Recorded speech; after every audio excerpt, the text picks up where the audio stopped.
Hello, everybody. Today's July 12th, 2024, and I'm honored to have Mark Oshinskie with me. He's an attorney and a writer, maybe an ex-attorney and a current writer. I don't know if you ever become ex-attorney or not, but perhaps you can tell us a little about your story, your recent past, and some of your writings. We'll cover them more specifically. Okay, Randy. So I practiced environmental litigation for 30 years. I was in courtrooms on my feed doing stuff, and I think that informs my writing. It can't help but. I also, for the last 10 years, have grown food and flowers for a living, and that also influences my thinking. And we can talk about why that's true. Well, I'll talk about it right now. To grow a garden, to grow flowers and food for others, as I do, one can't help but see the cycle of life and how things start from small seeds. They sprout, they mature, they become fruitful and flowerful, they blossom, and then they lose vitality and they die. And I don't want to be, laying out a really trite idea on everyone, but everyone seems to have lost sight of the fact that humans are the same way. And so for people, get to the COVID thing quickly and then out of it, just so I can finish the background part. People thought that it was a terrible tragedy that 90-year-olds were dying in nursing homes. And I don't think people really believe that, but there was a lot of arm waving about it. And this reason I say I don't think people really believe that is I used to volunteer in nursing homes, and there were very few volunteers there because people know what the setting is like, and they know it's dismal, and it's hard to be in that setting. It's hard to live that way, let's face it. So when I saw all the overreaction to COVID, I thought back to these experiences. They really shaped my thinking very strongly. Anyway, so I did the environmental attorney thing, and I did the farming thing, and then I started to write when this COVID madness began about that and how everyday experiences that I had had from the time I was 5 years old up till the present made me think that this was all crazy overreaction. And so I began writing on medium.com about this right away. I tried actually to send an op-ed out to all the major papers on the eve of the lockdown saying what a terrible idea it was. And then I started writing on Medium, and then for Medium censored me, took me off because of some of the bad things I said about the shots. Someone reported me. I almost lost my job over it. And then I wrote for Substack for the last 2.5 years, I think it is, or 3.5 years. I have to go back. And then I wrote this book, which is a compilation of a lot of the other stuff that I wrote. And it's a series of essays. And what it does is two things. It chronicles what I call the scamdemic from the beginning to where we are now. And it also, like I said, draws on stories from my upbringing. So there are 55 chapters in the book. I think there are about 55 stories in the book about things that happened to me, things that people said to me, things I saw other people do, both during the scam and prior to the scam, so that when the scam began, I had a frame of reference. And people seem to like the anecdotal style, and I think everyone has different life stories, but I think there are common elements in all our life stories. And I think a lot of the things that happened to me here, the individual situations, are unique, but at the same time, they're ones that many people have had, and in a slightly different form, in a slightly different setting. And so I think people understand life through stories. And we all were hit with a lot of statistics and graphs for a long time, and images of people dying on the street and so forth, and refrigerator trucks and all that. I wanted to bring it back to what I saw with my own eyes, not to accept other people's representations of reality or their interpretations of the facts such as they were, and to say, look at your life, look at what's happened, and look at what's being proposed and being actually implemented, and tell me that makes sense, because it doesn't make sense if you think about it just a little bit. So the degree of hysteria and mania that went on in this situation has flummoxed me throughout. And writing was my way of expressing the disconnect between what I saw and what really should have been. Yeah, So that's excellent. That's excellent.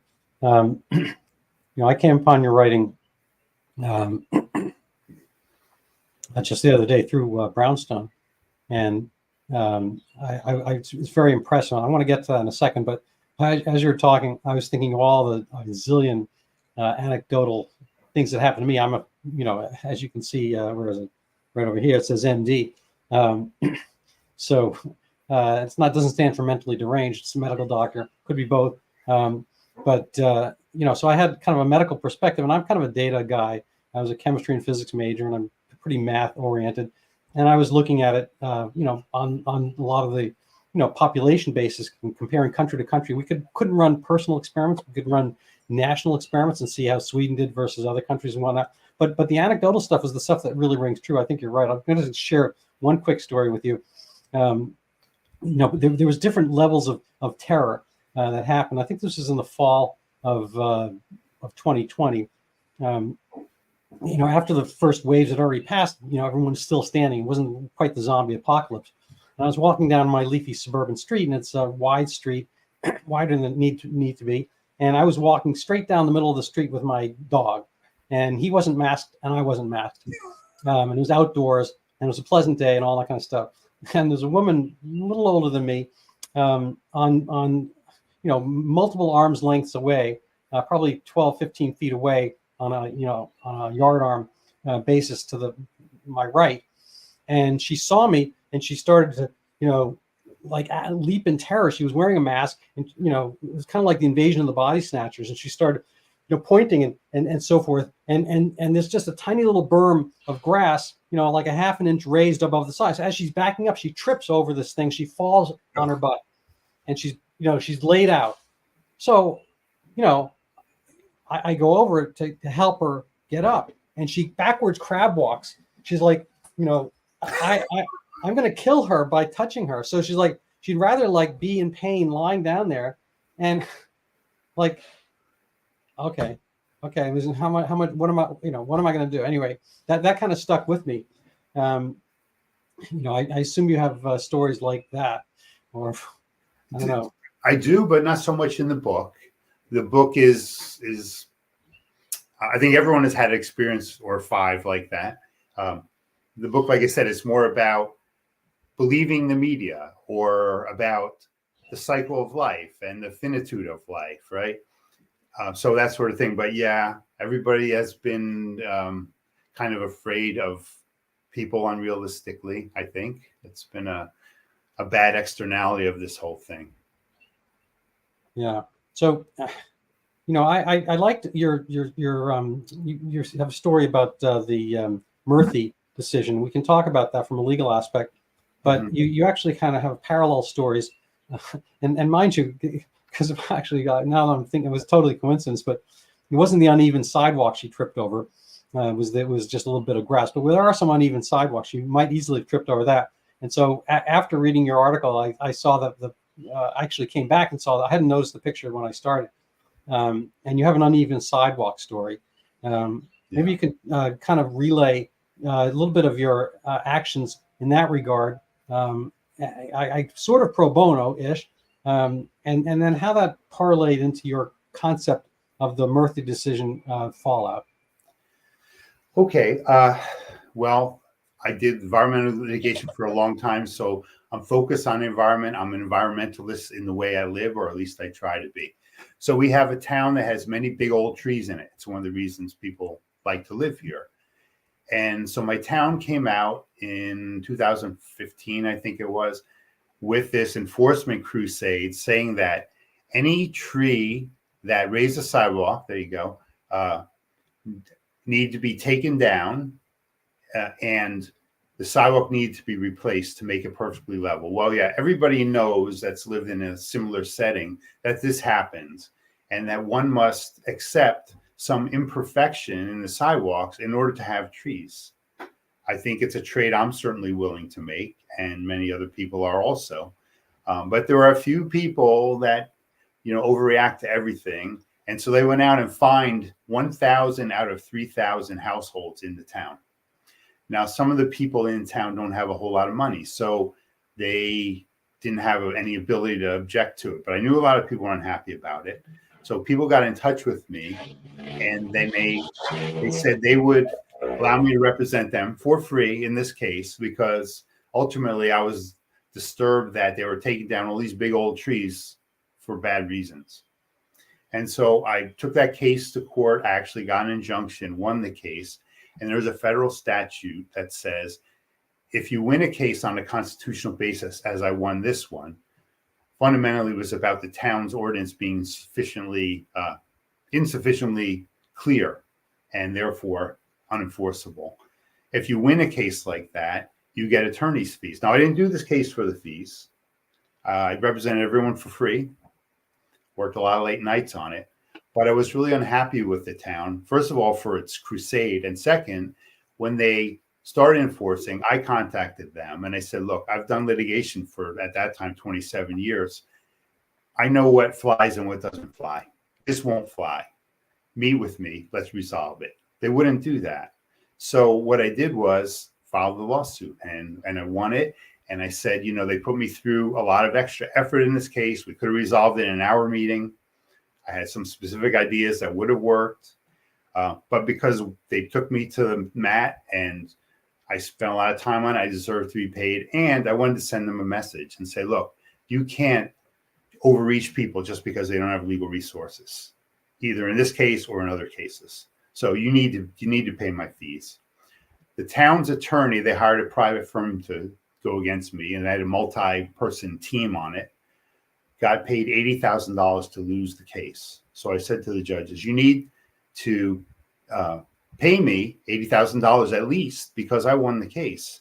And so the trial judge, there's a demographic dimension to this, I'll say, would not give me the fee that I deserved. He gave me no fee. Then I took it up to the appellate division. They sent it back to him and said, no, you got to give him a fee. He won the case. It's a constitutional case. The statute says what it says. And it has a policy behind it that I just explained. So I went up to the appellate division again, and I said, went back to the judge. He gave me a really small fee intended to spite me. And so I went back to the appellate division, and they had a chance to overrule and send back to him or uphold the fee. And they upheld the fee. And I told them during the argument, I could tell that they were heading that direction. I said, okay, you can rule against me, but I have a lot of gas left in my legal tank, and I represent a lot of people for free in a case that they deserve to win and only won because I represented them. So if you're not going to give me a fair fee in this case, I'll just go work at Home Depot, because at least there I'll get paid what I deserve to be paid. And so they ruled against me. I got the small fee, worked out to about $25 an hour, and I haven't practiced law since. So I had another job at the time. I was doing this job managing gardens and also some construction. So I didn't need the work as such. And so I made a pledge, and I stuck by my pledge. I understand that. So I appreciate the moral high stand, but the high ground there. But I kind of feel it's if it's you've taken away a good warrior. It's like, if I lose, I'm going to not fight anymore. It seems to me that, maybe you're fighting by writing, which rhymes, but wouldn't you have done well to, I don't know if there's a superior court or supreme level at New Jersey State, whatever. What you're talking about. The basic issue, not Murthy, but the basic issue is redolent of the Chevron decision. Kind of this, external mandate on people that the government does because the government says so, and the government makes you, pay for these unfunded mandate. I guess it would be a phrase. So it sounds like you've had a busy career, and you have a well-deserved change of career, and you have other things going. Athlete, agriculture, and agriculture. That's Spanish for farmer. Because Yeah, I work with, I know you had an alliteration there with a bunch of A's. yes. Uh, uh, I don't know what the other ones were. You'll have to fill in the other ones. Advocate, perhaps. But isn't that kind of like biting your nose to spite your face? Isn't that giving them what they want to get you out of the sphere? Yeah, you could look at it that way. And I have sometimes looked at it that way. But one only has so many vital years in life, as I said before. It's a central element of my thinking and the way I live my life. And I have lived that life of conflict for a long time. And part of me liked it. Part of me thought I was pretty good at it. But I was doing other work that I liked also, and liked more actually, that wasn't conflictful, that was creative in the short term. So when you do litigation, especially the kind of litigation I did, my average case lasted 5 years. So you would begin a case and think, I'll be living with this case for at least 5 years. Some of my cases lasted 7 to 10 years, and they overlap, of course. So the idea that I could put seeds in the ground and have them sprout within a week and mature within 2 months and, move on to the next plants continuously in that way was really satisfying. I think it's a human desire to complete things. Yeah, no, I appreciate that. I have no, I'm the gardener in our house. So we actually share duties, but she's more flowers and I'm more. I actually have planted sausages and hamburgers. They never seem to grow, but so we're stuck with all the things that go on top, tomatoes and peppers and whatnot. But I appreciate that. It's kind of a bittersweet, not just the fruit, mind you, but the activity. Because this time of year, everything's just about to harvest and whatnot. Yes. But you can see that, aging happens, they don't go gray, they go yellow or brown or whatever. And obviously you're competing with, those certain beetles and birds and whatnot. But yeah, it's an, kind of a illusory, temporary, ephemeral, I guess the word aspect. Yeah. So I appreciate that concept. So, we could segue into one of two ways here. Now, I'd like to talk about your article in the Epoch Times from like a year and a half ago about the kind of medical pharmacological regulatory capture cycle, the way we approach medicine, and or your take on the Murthy aspect, which is also quasi-medical. You choose. Well, what to say about that? I feel like you could outspeak me regarding the medical aspect of things, but I do have a perspective on them. You might correct some of the things I would say also, and feel free to do that. What to say? I feel that if a plant is healthy, it doesn't have bugs. That plants sense weakness and they tend to attack. Bugs detect weakness in plants and they tend to attack, and diseases are the same way. Plants that are weak, they have this long developed instinct about these things. And so if you keep a plant healthy, if you water it in particular, and it gets good sun, it's likely not to have pests. And I think the same is true of humans. I think if people do the things that they need to do to take care of themselves, they require very little medical care in most instances. Now, there are people that have genetic diseases. I understand that. And some other things happen. So there's a big medical role, but it's not nearly as big as people think. That there are a whole lot of people taking medications they don't need, that many of these medications cause very harmful effects. And one of the things that they do is continue to enable bad behavior because people feel that, well, as long as I take my statin or whatever, I can eat this thing or that thing, right? Or eat. So that kind of thing is obvious to me. And to some extent, I've had experience with that in my life, with not feeling well for a certain period and saying, well, what am I doing wrong? How can I tweak this and improve this? And I've had success doing that. And so perhaps unrealistically, but I think realistically, I extend that same notion to other people. And I say, you know what? It's not really about the pills you're taking. It's really about you eating a little better or getting out of your chair and exercising a little bit And I just know this in a very rudimentary level. I think we're all subject to periods of disappointment or hours of disappointment in our lives. That's just part of the human condition. But I have found at those times that if I make myself run hard and get my pulse up, that will change my mood. And I think so many people that are depressed, and so many people say they are, and I think actually feel that way, they never push themselves to do that thing that would just in a very quick and effective way improve their mood. Yeah, no, I'm with you on a fair amount of that. You know, the kind of the health advice we get from our bureaucrats and various lettered departments, HHS or FDA or CDC or whatever, NIH. You know, most of these things are talking on the periphery. I get it. You know, don't smoke cigarettes. Try to maintain lean body weight.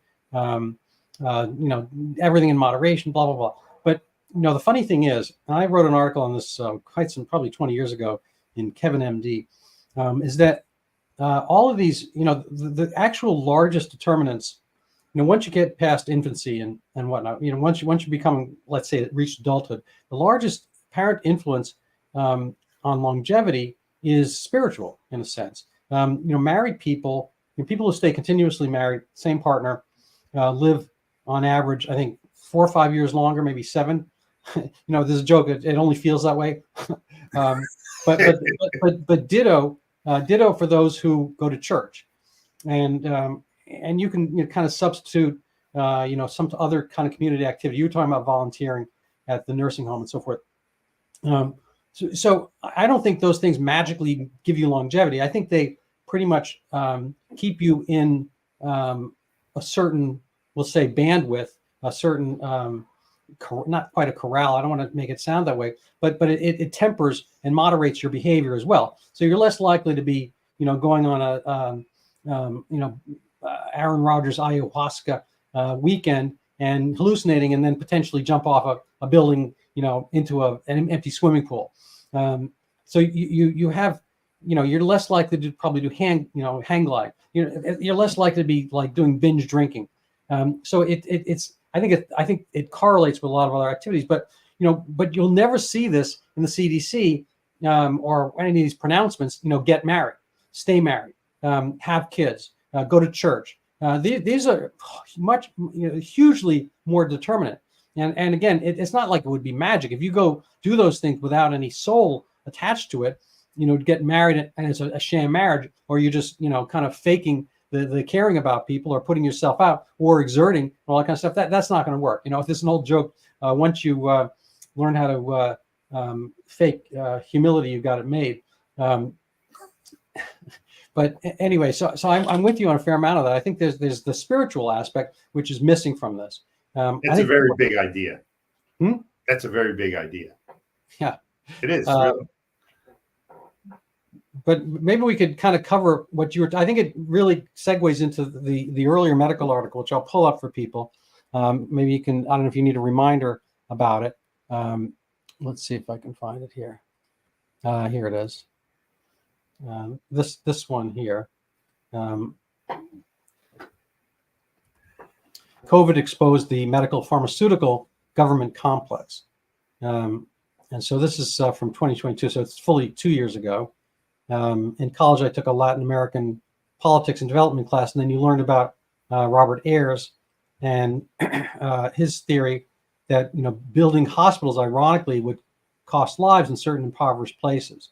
And it's not so much that the hospitals would cause lives; it's really a fact that you know, putting your efforts elsewhere would do better.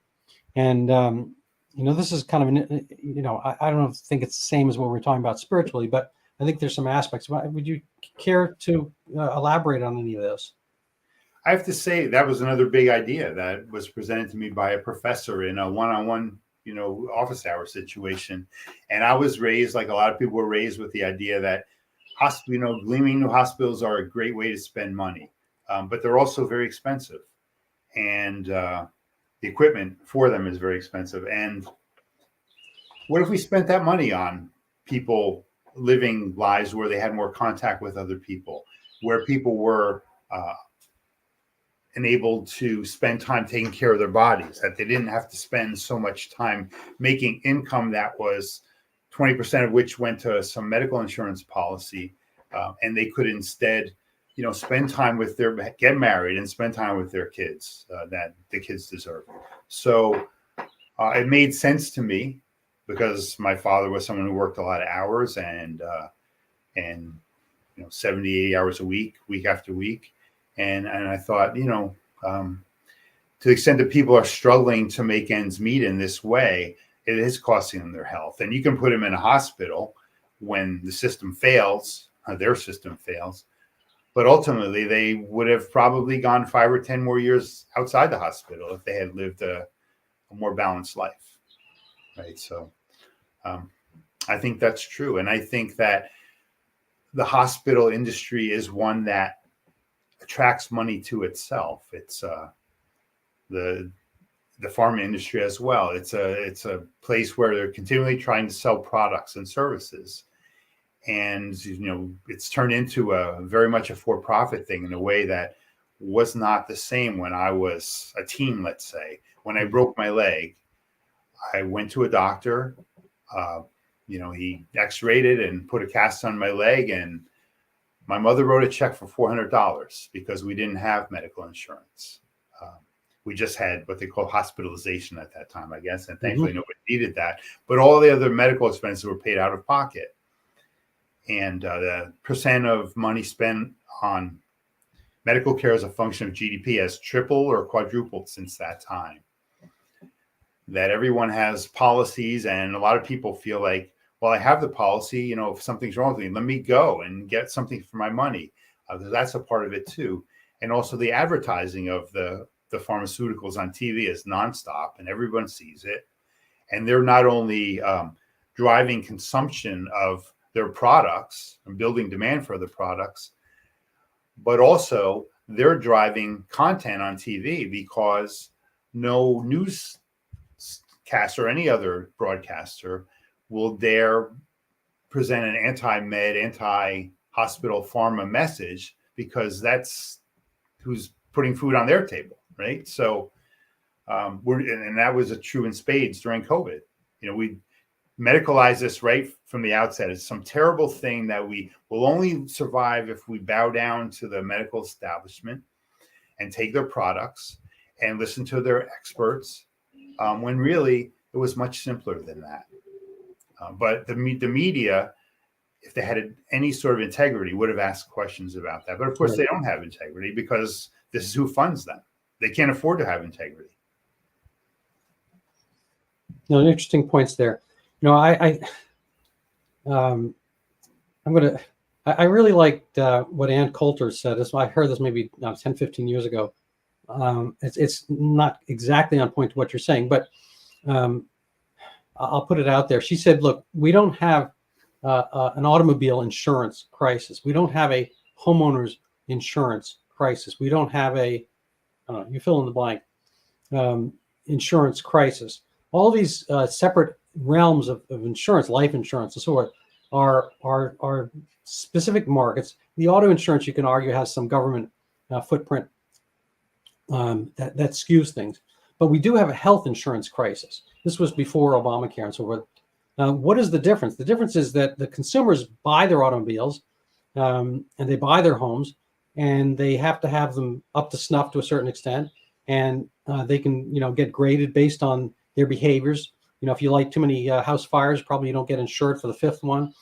Ditto with car accidents and so forth. And there are some stratification by age. Young people conversely, inversely to health insurance, pay more because they're guys more than women, are kind of erratic, kind of testosterone fueled drivers, et cetera. But we have a health insurance crisis because the product has been, I guess, I don't know what, kind of untethered from reality. It's not, we won't allow a marketplace because it's, instead of our automobile, it's our flesh parts. And a lot of guys will see their car, their motorcycle, as a piece of themselves, and people will look at certain possessions that way, but obviously, literally, they're not. And so we wind up with this, kind convoluted marketplace, which is not one. My own term of art for this is I haven't seen it out in the world, but it's a parental model. So you're talking about some of the elective things that people kind of keep wanting to push. They want to have they want to use their insurance, which is kind of not the concept of insurance, which is supposed to be there to ensure you don't go bankrupt for an unseen event, not to have your nose move 2 inches to the left or something like that, or look like a dragon or whatever it happens to be these days. But it's what I call is a parental marketplace, because you might go in and say, I think it's time to have my knees done. I'd like new knees today. Now for your car, you'd say, what, I would like to have new struts put on my car, and they're 13 years old, and I think the car drove better. And the guy looks at it and says, all right, struts cost, I don't know, $1,500. You want to do it? So, you know what? I'm not going to do it. I'm going to wait. $1,500 too much, or that's perfect, whatever. You get to make a consumer moment, a decision. Right. But the parental model for medicine is that you'll go in and say, I'd like to have my knees done because I can't play ice hockey the way I used to. I can't corner this and that. And based on your model, I'm X years old and I have X more years, and I'm only like 5 more years of reasonable hockey playing, and my knees are holding me back. And the guy will say, you know what? No, we can't do that, Mark. Your knees don't meet the gradation of what we like. So if the car mechanic had said, your things haven't reached the strut level of strutness, and you go, keep those struts, that's tough luck.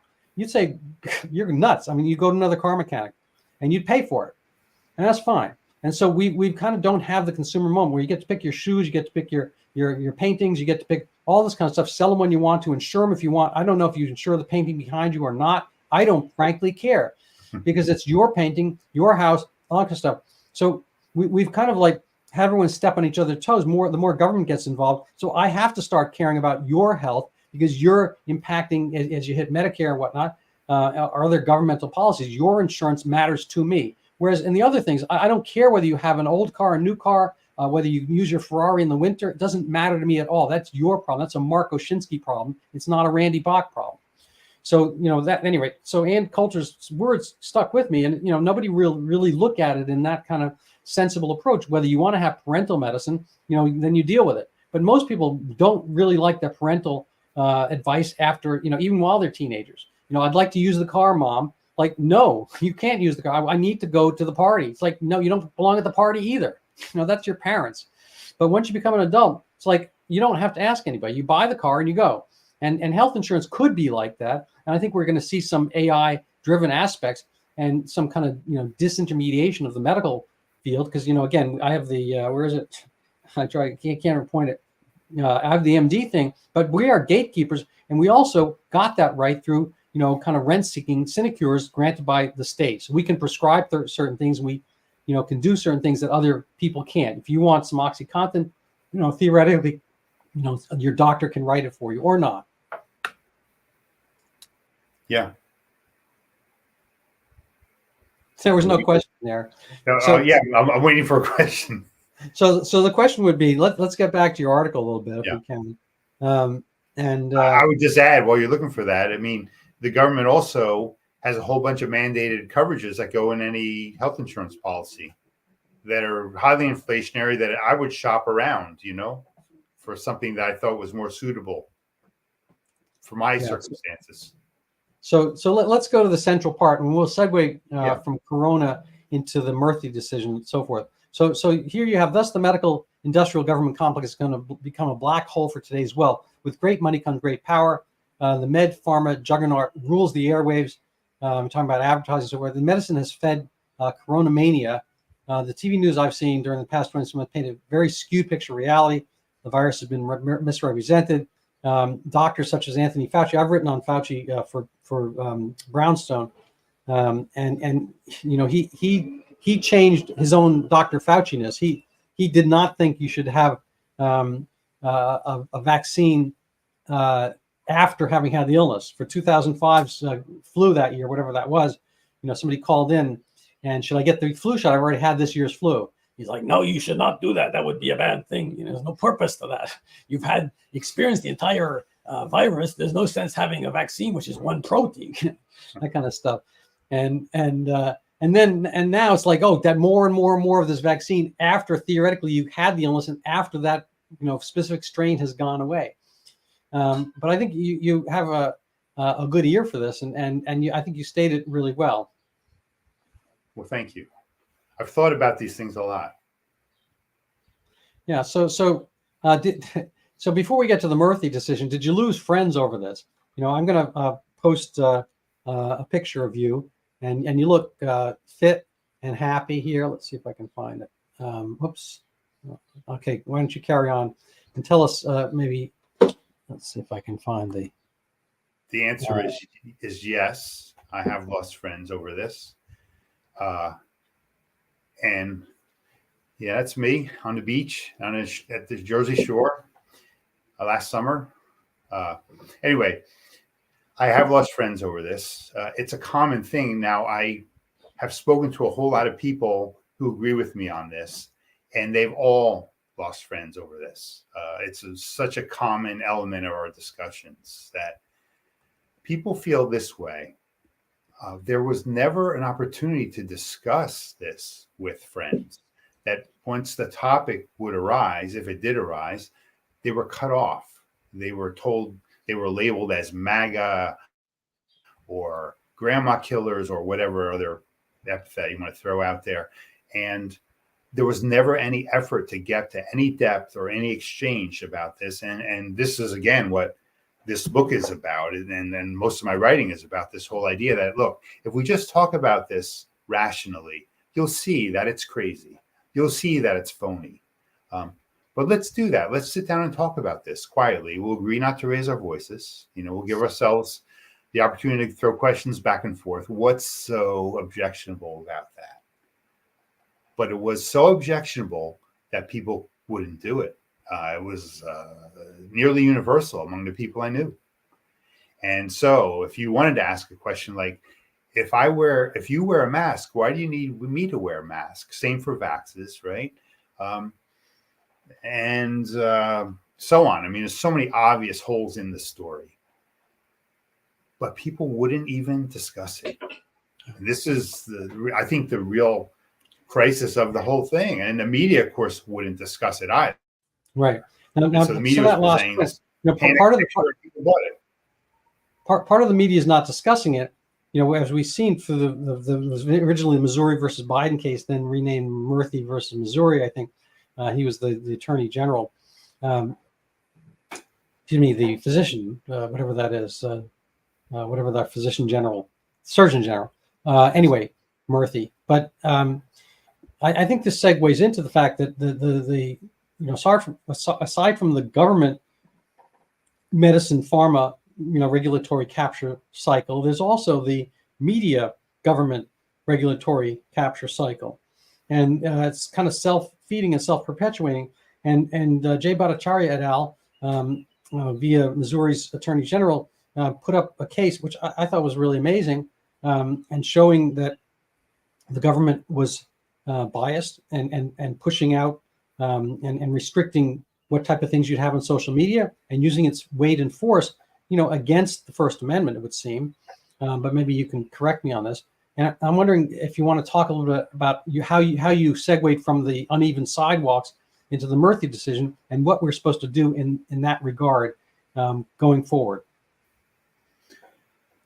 Well, I mean, Murthy is about censorship, and what I really was focused on in that case was the whole idea that the court would hide behind standing when clearly there was an injury to a party that would suffice for standing. But fundamentally, what the court didn't want to do was admit that the critics, such as were the plaintiffs in that case, of the reaction were right, that this all was a crazy overreaction. So to kind of dignify their position by saying, yeah, you deserve to file a lawsuit about this, it was much easier instead to say, oh, let's just cut this thing off at the knees, and we won't discuss that these people had these ideas, even going back to 2000, such as I did, that this was a terrible idea, right? And so it's just another manifestation of what's going on now, the revisionism the denialism, the burial of this chapter of history, this attempt to do it. And the court's complicit in that because, of course, the court, is politically appointed, and a lot of the political sponsors of these Supreme Court nominees had a certain view, and that view was wrong, and that view was consequentially wrong. And so they don't want to own up to that. They want to bury all of the memory of this chapter. And people like the plaintiffs in the case, Jay Bhattacharya and other people, and me, won't let this die. We won't move on to the next thing. And so I think that's what I was saying. I think courts, and I've appeared in front of a bunch of them, and certainly read a lot of legal decisions as well, will do what's convenient, will do what's expedient, despite what the legal standards say that they should do. Right. So given the similarity, when you asked for your rightful fee in the sidewalk case, and this kind of Murthy case, do you think that it's a team? You played hockey. Do you think it's a team thing that they're all on the New Jersey Devils and you are the Islanders? That they're protecting their own teammates because they're all government employees. And Very judges much so. Judges theoretically should be applying justice, but I think it's impossible from what you're saying. You're implying that they all had this, fair number of them had the COVIDophobia and this kind of phobia aspect to it, and they couldn't be rational. They couldn't actually look at the justice of the case. Do you think sometimes they just err on the side of screw you, you're not one of us. We're circling the wagons for our governmental, buds. There's no question about it. There's no question. And here is a very clear example of it. Yeah. Well, I don't know how you can say it's a clear example of it. And that's you're imputing and implying, or inferring that. But I mean, that's an interpretation. We can't prove what went through Amy Coney Barrett's head. How do you prove that? Aside, maybe I guess you can do a statistical swath, but even then, it's like all these things. Obviously, they're interpretable.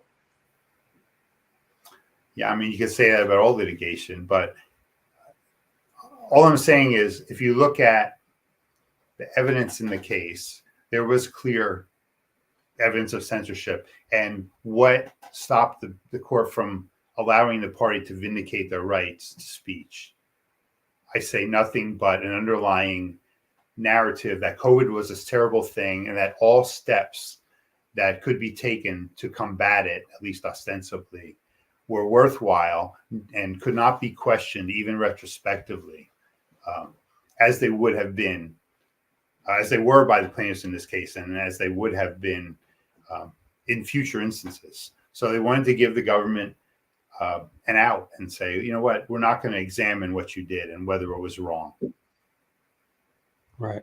That's the clear subtext of what happened in that case. And if you wanted me to draw a parallel between that and my case, I could draw many, and I did so in the essay that I wrote. But fundamentally, I'm a political and demographic outsider where I live, and I'm certain that the refusal to give me a fee would not have occurred if someone were a little different person than I was, and the things that I stand for. So it was political, it was personal. Fair enough. All right, so we're kind of rounding out our time here. Any summary words? I'd like people to get to see your Substack as well. Yeah. I know you. I don't think your book is on Amazon. You'll have to let us know how people can purchase.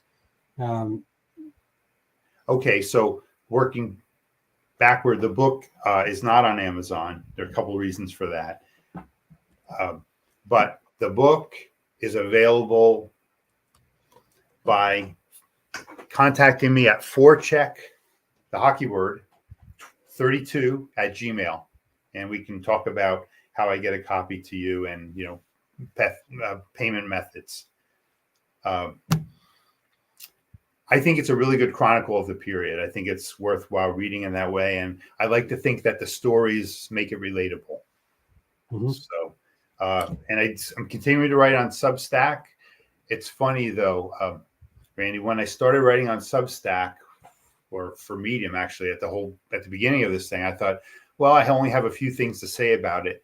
And every week, a new idea occurs to me. I don't wish it would be that way. I wish I could make my peace with this, but I can't. I see manifestations of what happened. There's so much of this COVID's over sentiment.